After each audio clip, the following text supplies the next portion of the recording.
everybody, Bilbo10000 here, bringing you another Super Smash Bros. Ultimate discussion video, because today I'm going to be doing something that I've actually been requested to do for quite some time, and that is talk about a specific character, not in the perspective of rate their chances, anything like that. No, people really want me to talk about Shantae. Everyone knows Shantae is an indie character who has had games on the Nintendo platform, has a history with Nintendo, is just a popular character all around, and has a big following going into this speculation cycle. And I've obviously discussed her in Rate Their Chances. She is in my top 20 characters who I think will get in based on all of the people I've rated so far, and I thought she had a better chance than Shovel Knight, to be honest, so it's going to be interesting whether she does make it or not. Now, the reason why I'm talking about her in a video today is because of a lovely tweet sent to me by @WWLink55 Dustin Johnson on Twitter, who says, over the last few days, Shantae has been popping up all over the Smash community. As one of the go-to Smash Ultimate channels, thank you by the way, would it be possible to get your thoughts on it? So, naturally, how could I refuse?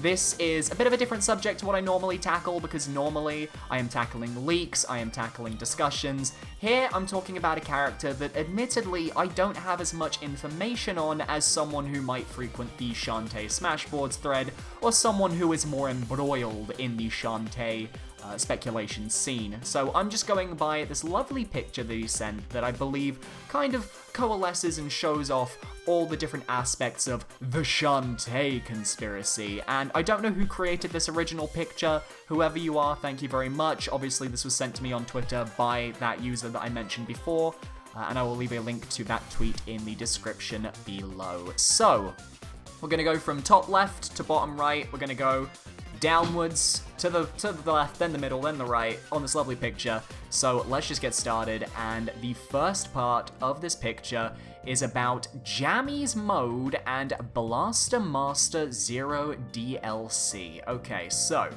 released on the 7th of the 31st, 2018, which is the 31st of July, I'd like to say.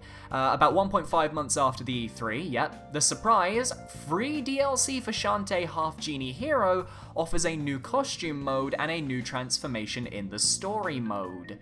And the trailer contains what appears to be many references and/or similarities to Smash Ultimate media. So yep, the Jammies mode is here, everyone, is here. You know, it's very popular branding. People are using it now ever since Street Fighter did it. Oh, not Street Fighter, Smash did it. Why am I looking at Street Fighter? Oh, because I see further down the picture there's a Street Fighter logo and I got confused. There's also a warning sign that looks a bit like, kind of like the warning for a newcomer in Melee. I feel like that one's a bit more of a stretch out of anything. A new transformation approaches. That one is, yeah, it's pretty blatant. Shantae x Blaster Master Zero. You know, the thing is, that one I think is less of a link and more just something that most companies do when it comes to crossovers, because, you know, the X is literally a cross, like it's a crossover, that's why the X is usually there. It's used a lot in Japanese media, I know that for sure. But it is interesting how these pictures are very similar to the Smash sort of pictures and just Smash similarity media. It's interesting. It's not something I would have noticed, and I don't know if it's all completely blatant, because it feels like the, aside from the Jammies mode is here picture, the other three all look just like very similar pictures, whereas what people are basing them off in Smash are very different pictures, so it feels a little bit less cohesive there. The DLC's story and dialogue also contains wording and phrasing that seems to reference Smash Ultimate and Sakurai's desire to bring everyone back. Okay, let's take a little look at this then, shall we? So if we go down here, we've got, I'm gonna host the Ultimate Slumber Party. I am trying to zoom in on this goddamn picture, and my software is not letting me zoom in.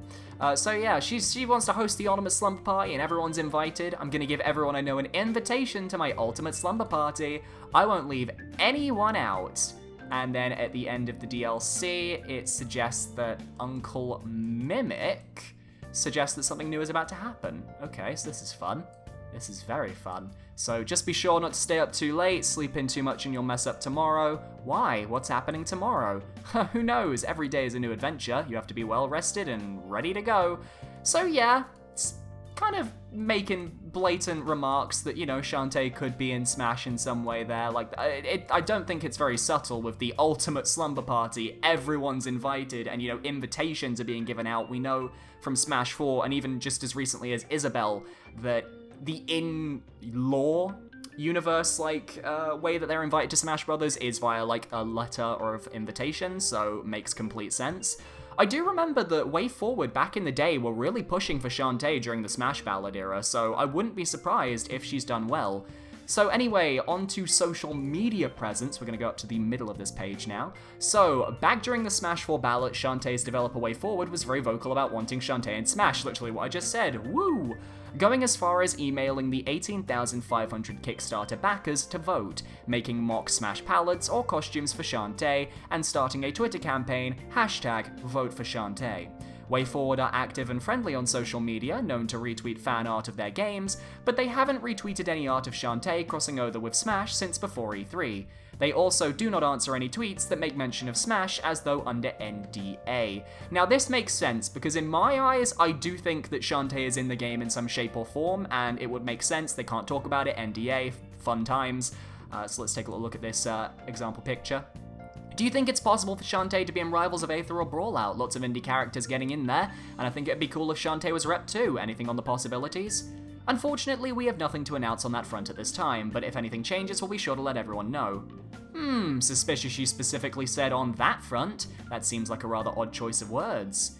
We have nothing to announce at this time as far as any gaming concerned. If that changes, we'll be sure to let everyone know. So, you know, basic publishing speak. Obviously, if Shantae is in Smash, they're not gonna say, yes, she's in. That's why I feel like the NDA argument isn't as strong, because 9 times out of 10, any developer is gonna be like, no, well, no, we're not gonna tell you that. That's not our job to tell you, you know? But it does make sense because Way Forward did have that social media presence. I remember the Shantae campaign back in the day, because I remember it was her and Shovel Knight who were the big people. Yacht Club Games, the devs of Shovel Knight, had a similar silence until Shovel Knight was revealed as an assist trophy on the 8/8 Smash Direct. They had not been retweeting any Smash-related art. So basically people are using Yacht Club's games as a way of determining that Way Forward is also under an NDA. And that makes sense. As I said, I really do believe that Shantae is in Ultimate in some way. I don't know whether it will be playable, but I think she definitely had a campaign going, and I wouldn't be surprised to see her playable, even if it would be kind of surprising, I will say that, because I do think there are a lot of first-party characters that I think, obviously haven't been announced yet, and I don't know how many more characters there are going to be for this game, but given we're less than 2 months away, I think Shantae as like one of the final announcements would be pretty damn hype, especially since she'd be our first ever indie representative that's playable. I think that would be really cool. But I'm not sure whether she'll get in base game or maybe she could get in DLC. That might happen, and that might also be a reason for the NDA, who knows. So, indie game crossovers. Unlike Shovel Knight, Shantae has not appeared in any indie fighting games or Smash clones, such as the prominent Blade Strangers, Indie Pogo, or Rivals of Aether. She's only appeared in other indie games with different combat systems or genres such as Indivisible and Runbow, or in other platforms like Mutant Mud's Super Challenge. It is thought that Way Forward had to sign an exclusivity deal with Nintendo to not let her appear in any other fighting type games if she is to be playable in Smash. See, that's where I'm a little bit iffy. I don't agree with that. I actually, like, blatantly just don't agree with that. I think that signing an exclusivity deal, especially when your character is an indie character who probably wouldn't affect the sales of another game that doesn't make sense to me. I understand why they would do it, but it doesn't make sense for Shantae because I don't think she is big enough that her being in another game would affect, like, sales for Smash or anything of the sort. It's the same reason why I think Rayman being in Brawlhalla, I still think if Rayman gets into Smash, then he can stay in Brawlhalla and it won't matter. I assume they treat Shantae the same way. I just feel like it's a bit odd that they would force Way Forward to stifle themselves and their potential creativity with these crossovers just because she's playable in Smash. And lastly, we have some miscellaneous little bits. So right around the end of the Smash 4 beta in 2015, WayForward's James Montagna, a designer-director, tweeted a selfie with Sakurai in the comments. James stated it was an old pic from a previous E3. People often say Sakurai visited WayForward based on that pic, but that cannot be confirmed. So yeah, that looks like a pretty old picture. I mean, look at that camera quality. That camera quality is awful. But if that is an old picture, then fair enough. But if it isn't an old picture and they were lying, then who knows? I mean, Sakurai certainly does look younger there. I've got to give them that. So, in conclusion, we're going to get there in a moment, but many have agreed the furniture behind Sakurai is a hint to Skull Kid. Some have suggested they are also a reference to Shantae, saying that the purple and yellow chairs reference her color scheme, and the pillow's design may be Arabian. I'm not even going to get into the background info, because, quite frankly, I think anyone using the background to predict newcomers is somewhat either looking into it too deeply or just downright insane, because I do not want to go through the Skull Kid controversy again. I'm having flashbacks. But in conclusion, knowing WayForward's enthusiasm for Smash, the Jammies mode DLC is almost certainly a reference to Super Smash Bros. Ultimate. It would also almost certainly be breaking NDA unless greenlit by Nintendo, considering Sakurai likes to drop hints. If Shantae was not in Smash, just an assist trophy or regular trophy, why would WayForward go so far with the references? WayForward's silence on Twitter is very suspicious. While they did not promise anything Smash related, this level of teasing would invite backlash from fans if Shantae did not make the cut. They should understand their supporters and how negatively it could affect their trust. Matt Bozon, Shantae's co-creator, has been protective of putting her in any other games, but it is still odd that she has not been in at least one fighting-type game. Sakurai must have at least some relations with WayForward. He plays indie games, and there's every chance he's played a Shantae game. There's a decent chance she's in, if not base roster DLC. So, let's quickly go over those conclusion moments one at a time. First things first, the NDA. I actually don't agree with people saying, why would they go so far if she was just an assist trophy or a regular trophy? You know, if you are a smaller company, and your character managed to make it into the biggest fighting game crossover of all time, wouldn't you want to hint at it? Even if you were a trophy or an assist, wouldn't you want to hint at that? Like, I get that people think, oh, she's going to be playable because, you know, it makes no sense that the company would make such blatant hints, but at the same time, companies have been less in touch with their fans before. This actually goes into the next thing, the silence on Twitter.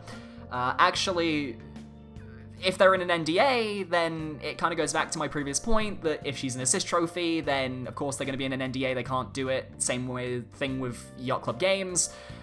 But if she isn't playable, I don't think that fans should attack them with backlash. Because if they're under an NDA, they don't have a damn choice. I do find it interesting how their level of teasing, especially with Shantae's sort of like DLC, and how it is so blatantly kind of referencing Ultimate, or what Ultimate could be. I don't see how Nintendo would have greenlit that, though, unless it was something big. So this does kind of give credence to Shantae potentially being playable, but I don't think it is the be-all or end-all. I also don't think that people should be like, oh, well, Sakurai likes to, you know, tease about Smash Bros. He likes to drop hints. Like, he doesn't always, and everyone kind of misconstrues a lot of his hints, and I feel like, that sort of mindset is a bit unhealthy when it comes to Smash. I mean, I'm guilty of it myself. I'm guilty of looking things for hints. I mean, look at the Rathalos picture for Isaac. But the thing is, I feel like Sakurai is a little bit more careful than that, and I feel like this sort of DLC thing is just so blatant that it kind of ruins, like, the reaction. I think it would have been better if Shantae, assuming she is in the game, it would be better if WayForward hadn't referenced anything, kept it completely quiet, and then they could have had this major surprise when she is revealed. And because they haven't done that, it's kind of put her in a bit of a weird spot where people are starting to expect her, but we don't know if she's coming or not. Obviously, the last 2 points about Sakurai playing Shantae, I mean, chances are he has played a game of Shantae, but at the same time, there's also a chance he hasn't. There's no confirmation here or there whether that is the case or not. And as for Shantae's co-creator, I mean, he's protective of putting her in other games, but she has been put in other games anyway. She's been in crossover games, so that kind of just doesn't make sense at this point. And I don't think anyone would be protective over their character getting into Smash Brothers, let's be real here. I do think that if Shantae is in, and this is my opinion, I think she will be a DLC character and not a base roster character. The main reason I don't think she's going to be base roster is that, quite simply, given we have not had a reveal yet this month, and next month no doubt we'll have our final Smash Direct going over Spirits mode and everything else, I could see 2 more unique newcomers, maybe a few echoes, and there are just so many characters who could make it in at this point. I don't think Shantae is going to be one of them, but I think that she was popular enough to either warrant an assist trophy or warrant a DLC slot, because let's be real, the Smash ballot is basically going to be telling Sakurai who people want, and if popular ballot picks don't make it into the base game, chances are they're just being held off for DLC, because even if they haven't started working on the DLC yet, they can still plan which characters they want to use for the whole setup. Really, though, I do think Shantae is going to be in the game in some way. I don't know if it'll be playable. I think a lot of this evidence does point towards Shantae being playable, but at the same time, I am a pessimistic motherfucker, so we will see. But my take on all of this information, this Shantae conspiracy, is that I do think she is in the game. I do think Way Forward is under an official NDA, and I think that making any more assumptions based on their Twitter activity isn't going to help, because they can't talk about it even if they wanted to. So that's my thoughts on this, and hopefully that made sense, because there was a lot of rambling in there. I was a little bit confused myself with my own thoughts at points, but hopefully this all made sense. If you guys enjoyed this video, please make sure to leave a like, comment, and subscribe. If you are interested, check out my Discord. We just hit 650 members. We are going for 700 now, which is kind of crazy. There's a link down below. Awesome place. We have Smash channels. We have normal channels. It's a great place to be. And I want to give a quick shout out to a new Patreon. Yes, another new patron. Someone subscribed with Patreon yesterday, and today we have gotten yet another new patron. I want to give a shout out to Cole Williams. Thank you, Cole Williams. You are my new $10 patron. You will get a shout out at the end of every video, and you're in the descriptions from now on. Thank you so much for your support. You are awesome. And thank you. If you guys want to support me on Patreon, you can find a link down below where you get extra little perks, and you get access to a patron-only chat in my Discord, as long as your patron is connected to your Discord. So, thank you everyone for watching. I've been Billabo10,000, and I will see you guys next time. Goodbye.